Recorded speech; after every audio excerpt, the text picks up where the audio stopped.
거짓말이겠죠? 우리 아들이 그럴 리가 없어.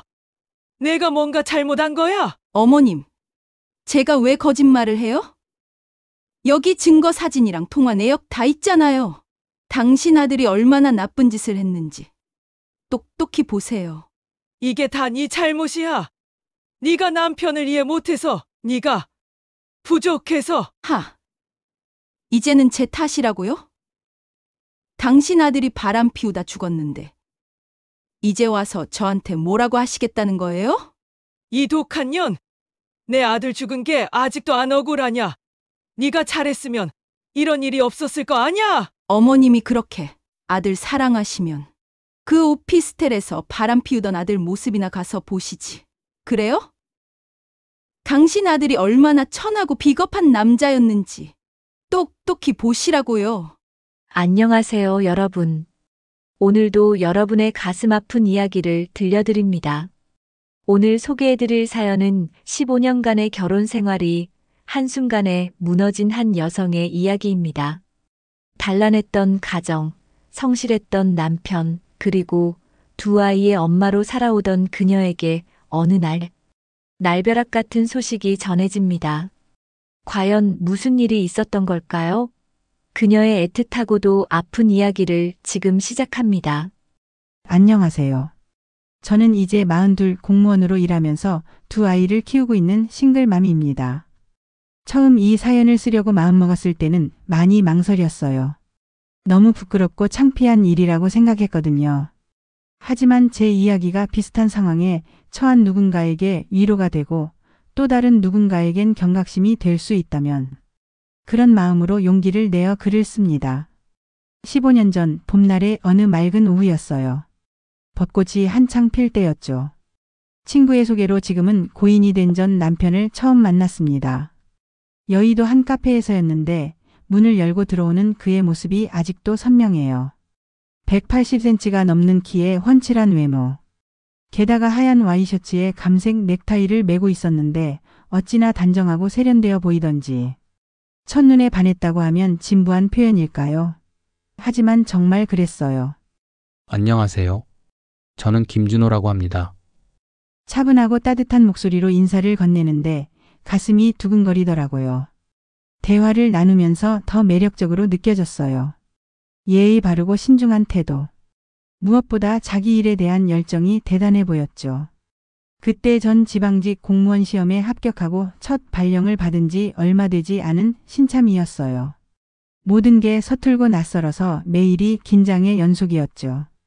반면 남편은 대기업 영업부에서 승승장구하고 있었어요. 회사에서는 영업 에이스라고 불린다더라. 소개해준 친구가 그러더라고요. 우리는 금세 가까워졌어요. 서로 다른 길을 걸어왔지만 똑같이 성실하고 진지한 태도로 삶을 대하는 모습에 깊은 인상을 받았거든요. 한 달 정도 만났을까? 남편이 먼저 프로포즈를 했어요. 당신을 만난 건 내 인생 최고의 행운인 것 같아요. 평생 당신을 행복하게 해주고 싶은데 받아주시겠어요? 서울 남산타워에서였어요. 야경을 배경으로 무릎을 꿇고. 지금 생각하면 너무 뻔한 장면이었을지도 모르겠네요. 하지만 그때는 정말 이보다 더 로맨틱한 순간이 있을까 싶었어요. 결혼식은 가을에 올렸어요. 단풍이 물들기 시작할 때쯤. 소박하지만 따뜻한 예식이었죠. 시부모님도 저를 마음에 들어 하시는 것 같았고 하객들 모두 축복해 주시는 것 같아 행복했어요. 신혼집은 서울 외곽의 작은 아파트였어요. 전세였지만 우리만의 보금자리라는 생각에 매일이 설렜죠. 출근할 때면 현관에서 서로 신발을 신겨주고 퇴근하고 돌아오면 하루 일과를 나누며 저녁을 먹었어요. 여보, 오늘 회사에서 있었던 일 들어봐. 소소한 일상이었지만 그때가 제일 행복했던 것 같아요. 결혼 1년 만에 첫 아이를 가졌다는 걸 알았을 때 남편은 정말 펑펑 울었어요. 기쁨의 눈물이었죠. 퇴근 후에 산부인과에 들러 첫 초음파 사진을 받아왔는데 그걸 보면서 둘 다 눈물바다가 됐어요. 여보, 저기 보이는 게 우리 아기야. 응. 너무 작아서 잘 안 보이는데? 그래도 우리 아기야. 우리가 만든 생명이라고. 그날 저녁에 남편이 갑자기 나가더니 1시간 뒤에 큰 봉투를 들고 들어왔어요. 자, 이거 봐. 내가 우리 아기랑 당신을 위해 준비했어. 봉투 안에는 임산부 영양제부터 튼살 크림, 입덧 사탕, 다리 마사지기까지 정말 세세하게 준비해 온 거예요. 심지어 제가 평소에 갖고 싶어 하던 명품 가방도 있었죠. 여보, 이렇게까지 안 해도 되는데. 당연히 해야지. 우리 아기 건강하게 나오려면 이것보다 더 많이 해야 해. 나 이제 아빠 되는 거야. 책임감 느껴야지. 남편은 정말 좋은 아빠가 될 것 같았어요. 임신 중에도 제가 힘들까봐 집안일은 물론 장보기까지 도맡아 했거든요. 야식이 먹고 싶다고 하면 한밤중에도 나가서 사다 주고. 출산은 조금 힘들었어요. 진통이 시작되고 12시간 만에 겨우 아들을 낳았죠. 남편은 분만실 앞에서 계속 서성이다가 아기 울음소리가 들리자마자 눈물을 흘리더라고요. 여보, 고생 많았어. 우리 아들 봐. 너무 예쁘지 않아? 남편은 육아에도 적극적이었어요. 퇴근하고 집에 오면 아기 목욕도 시키고 기저귀도 갈아주고 주말이면 아기랑 놀아주느라 정신이 없었죠. 우리 아들, 아빠랑 놀자. 그렇게 행복한 시간이 흘러갔어요. 3년 후에는 둘째도 태어났고 우리는 정말 완벽한 가정을 이루고 있다고 생각했어요. 하지만 완벽한 행복이란 없나 봐요. 점점 시어머니와의 관계가 틀어지기 시작했거든요. 처음에는 정말 사소한 일이었어요. 명절 음식을 준비할 때마다 이러쿵저러쿵 간섭하시고 제가 직장에 다닌다는 이유로 요즘 며느리들은 시부모 모시기 싫어서 직장을 핑계댄다. 며 넌지시 비꼬는 말씀을 하셨죠. 아침부터 나가서 저녁 늦게 들어오고 이게 며느리가 할 짓이니? 어머님, 저도 가정을 위해 일하는 건데요. 흥, 네 친정 부모 용돈이나 더 주려고 그러는 거 아니니? 너무 서운했지만 참았어요. 시어머니니까. 연세가 있으시니까. 하지만 참을수록 더 심해지더라고요. 더 큰 문제는 시어머니께서 형님을 무시하시는 태도였어요. 아주버님은 평범한 회사원과 결혼했는데 시어머님 눈에는 그게 못마땅하셨나 봐요. 에휴, 우리 큰아들이 얼마나 잘났다고 저런 집안하고 결혼을 했나? 의사나 변호사 며느리를 봤어야 했는데. 그렇게 시작된 시어머니의 형님 구박은 점점 심해졌어요. 특히 형님이 딸만 둘을 낳았다는 이유로. 시도 안 되는 것이 무슨 큰 며느리야? 내 큰아들 인생 망치고 대체 뭐 하자고 너 같은 걸 며느리로 들였나? 명절 때마다 시어머니의 독설은 계속됐어요. 형님은 그때마다 눈물만 훔치곤 했죠. 제가 뭘 그렇게 잘못했나요? 딸이라고 해서 우리 애들이 덜 소중한가요? 저는 그런 형님이 너무 안쓰러웠어요. 그래서 시어머니께 말씀드렸죠. 어머님, 요즘은 아들, 딸 구별하는 시대도 아니에요. 그리고 성별은 남자 쪽에서 결정된다고 하잖아요. 너는 아들 낳아서 좋겠다. 근데 거기서 말하지 말고 얘 형님한테 아들 낳는 법이나 가르쳐 주지 그래? 결국 형님은 9년간의 결혼 생활을 정리하고 이혼을 선택했어요. 그 과정에서도 시어머니는 한마디도 사과하지 않으셨죠. 형님의 이혼 후 우리 가정에도 이상한 기운이 감돌기 시작했어요.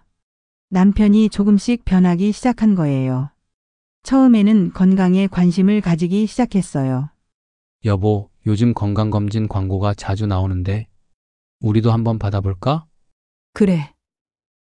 나이도 있고 하니까 건강관리 해야지. 어느 날은 헬스장을 다니겠다고 하더라고요. 처음에는 좋았어요. 건강을 챙기는 모습이 기특했거든요. 그런데 얼마 지나지 않아 이상한 점들이 눈에 띄기 시작했어요. 갑자기 외모에 신경을 쓰기 시작했어요. 맨날 와이셔츠에 정장 바지만 입던 사람이 브랜드 운동복을 사입고 피부관리실도 다니고. 여보, 40대에 갑자기 이런 거에 꽂히다니. 중년의 위기라는 게 이런 거구나. 전 그저 농담처럼 넘겼어요. 하지만 그게 시작이었죠. 주말에도 PT 받는 날이라 며 나가더니 집에 들어오는 시간은 점점 늦어졌어요. 전화도 잘 안 받고. 오늘은 회식이야. 거래처 미팅이 길어졌어. 클라이언트랑 약속이 있어. 변명은 늘 그렇게 비슷했어요. 특히 휴대폰을 대하는 태도가 달라졌어요. 전에는 거실 테이블에 그냥 두고 다녔는데 어느 순간부터 화장실을 갈 때도 들고 가더라고요. 한 번은 우연히 남편 휴대폰을 봤는데 화면에 오빠 오늘은 언제 와? 라는 문자가 떴어요. 발신자 이름은 유정 트레이너. 그때 제 심장이 멎는 것 같았어요. 하지만 저는 애써 외면했죠. 설마 우리 남편이 아니야. 내가 너무 예민한 거야. 어느 날 남편이 2박 3일 지방 출장을 간다고 했어요. 여보, 이번에 부산 거래처에서 큰 계약이 걸려 있어. 이거 성사되면 우리 가족 여행 가자. 믿고 싶었어요. 정말 믿고 싶었어요. 하지만 그날 이후로 남편의 전화가 먹통이 됐어요. 그리고 다음 날 경찰서에서 전화가 왔습니다. 김준호 씨 부인 되십니까? 네. 죄송하지만 남편분이 교통사고로. 순간 다리에 힘이 풀렸어요. 세상이 빙글빙글 도는 것 같았죠. 현장에 와보셔야 할 것 같습니다. 동생의 차를 타고 사고 현장으로 갔어요. 그리고 거기서 모든 것을 알게 됐죠. 남편의 차는 해안도로 방파제를 들이받았대요. 그리고 차 안에는 그 트레이너가 함께 있었다고. 아, 이게 무슨 말도 안 돼. 하지만 이건 시작에 불과했어요. 집에 돌아와 남편의 휴대폰과 통장을 확인해 보니 더 충격적인 사실들이 쏟아져 나왔어요. 1년 넘게 매달 고정적으로 그 여자에게 돈을 보내고 있었더군요. 고급 오피스텔 월세에, 명품 베개, 해외여행까지. 우리 아이들 학원비 아끼자며 주말 나들이도 못 가게 하더니 다른 여자한테는 펑펑 돈을 써댔어요. 더 어이없었던 건 문자 내역이었어요. 오빠, 언제 이혼할 거야? 난 더 이상 이렇게 몰래 만나는 거 싫어. 조금만 더 기다려. 곧 정리할게. 너랑 새 삶 시작하는 게 내 꿈이야. 근데 애들은 어쩌고? 걱정 마. 애들은 데려가지 않을게. 우리 둘이서만 행복하게 살자. 이 내용을 보는 순간 제 심장이 찢어지는 것 같았어요. 15년 동안 함께 산 남편.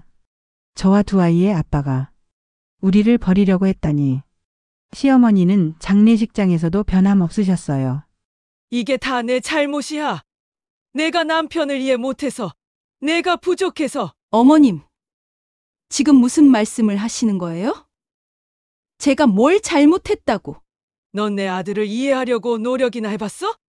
다른 여자가 필요할 만큼 내가 부족했던 거야. 저는 더 이상 참을 수 없었어요. 그럼 어머님은 아들이 바람 피우다 죽은 게 자랑스러우세요? 제가 뭘 그렇게 잘못했나요? 아침 일찍 일어나 도시락 싸주고, 와이셔츠 다려주고, 전 정말 최선을 다했어요. 그런데 이게 끝이 아니었어요. 며칠 후 시어머니가 찾아오셨어요. 이봐, 며느리 사망보험금 그거 나한테 좀 줘. 네? 지금 무슨 말씀을? 내 아들 죽음 보상은 내가 받아야 하지 않겠어? 넌 아직 젊으니까 재혼하면 되잖아. 정말 현기증이 났어요. 이게 말이 되는 소리인가요? 이제는 두 아이와 새로운 삶을 시작하려고 해요. 쉽지 않아요. 13살 큰아이는 아빠의 부재를 이해하지 못해 방황하고 있고 10살 작은 아이는 밤마다 악몽에 시달려요. 엄마, 아빠는 왜 우리를 두고 갔어요? 아빠가 보고 싶어. 아빠한테 화나는데, 그래도 보고 싶어. 이런 말들을 들을 때마다 가슴이 미어져요. 하지만 이제는 강해져야 해요. 아이들을 위해서라도. 얼마 전 큰아이가 이런 말을 했어요. 엄마, 힘들지? 근데 난 엄마가 자랑스러워. 이제 내가 엄마 지켜줄게. 그 말을 듣는 순간 눈물이 왈칵 쏟아졌어요. 아이들 때문에라도 더 강해져야겠다고 다짐했죠. 사랑하는 시청자 여러분, 제 이야기를 들려드리는 이유는 단 하나예요. 비슷한 상황에 처한 분들에게 힘이 되고 싶어서요. 완벽해 보이는 삶의 이면에 무엇이 숨어 있을지 모릅니다. 하지만 그게 여러분의 잘못은 아니에요. 배신당했다고 해서 여러분의 가치가 떨어지는 것도 아니고요. 때로는 끝이라고 생각되는 순간이 새로운 시작이 될 수 있어요. 저는 이제 알아요. 진정한 사랑은 상대방을 속이지 않는다는 것을, 그리고 혼자서도 충분히 강할 수 있다는 것을. 여러분의 소중한 시간 내어 제 이야기 들어주셔서 감사합니다. 오늘도 구독과 좋아요로 힘이 되어주신 여러분 덕분에 이렇게 마음속 이야기를 나눌 수 있었습니다. 댓글로 여러분의 이야기도 들려주세요. 서로의 아픔을 나누다 보면 우리 모두 조금씩 더 강해질 수 있을 거예요. 다음 편지에서는 또 다른 사연으로 찾아뵙겠습니다. 여러분의 하루하루가 좋은 날들로 가득하시길 바랍니다. 감사합니다.